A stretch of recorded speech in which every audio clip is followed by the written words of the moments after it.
ये तो मैं खंडन करता हूं। जो क्रिश्चियन समाज पे आज एक उनको दबाया जा रहा है, उनके आवाज को दबाया जा रहा है, उनके धर्म को दबाया जा रहा है, उनके समस्याओं को सुलझाइए। समस्त को प्रेज द लॉर्ड। प्रभु जीशु ख्रीष्ट को धन्यवाद दिए प्रथमे, कारण ए प्रकार वीडियो देखा पाइली। आउ ए वीडियो रे गोटे विषय देखिली जे नरेंद्र मोदी सम्मुख में एक वयोज्येष्ठ नेता जी कि ख्रीस्टियान मानक जो ताड़ना, जो निंदा अपमान दि जाउछि, जो चर्च घर भंगा जाउछि, कार उतोड़ी दि जाउछि, सी ऊपर गोटे स्वर उत्तोलन करिसंती। आउ ए वीडियो देखंतु, आउ अधिक अधिक शेयर करंतु, लोक माने जानंतु। एक प्रथम वीडियो जोटा कि ख्रीस्टियान मानकु नै के एक स्वर उत्तोलन करा जाइछि। ये जो संस्था है, यहाँ तक कि मदर तेरेसा की संस्था जिसका दुनिया भर में नाम है, उसका भी वहां पर भी हरासमेंट चल रहा है।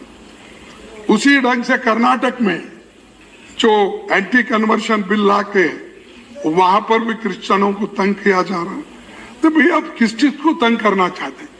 खैर, सभी लोगों को भेजना चाहते हैं, माइनॉरिटीज को भेजना चाहते हैं, क्रिश्चियन को भी भेजना चाहते हैं, दलितों को तंग और तबाह कर रहे हैं, महिलाओं का शोषण कर रहे हैं सब, और ऊपर से बोलते अच्छे दिन लाएंगे, सबका साथ, सबका विकास, और क्या सबका प्रयास, क्या हाँ, सबका विश्वास और सबका प्रयास। लेकिन यहाँ तो सबकी बर्बादी हो रही है, सबकी बर्बादी हो रही है। चर्च टूटे जा रहे हैं और चर्च के बारे में सभी मौन धारण किए, कोई भी बोले नहीं। क्यों? क्योंकि वो डिसिप्लिन समाज है और वो अच्छा काम करते हैं, शिक्षण देते हैं, हेल्थ केयर की काम करते हैं।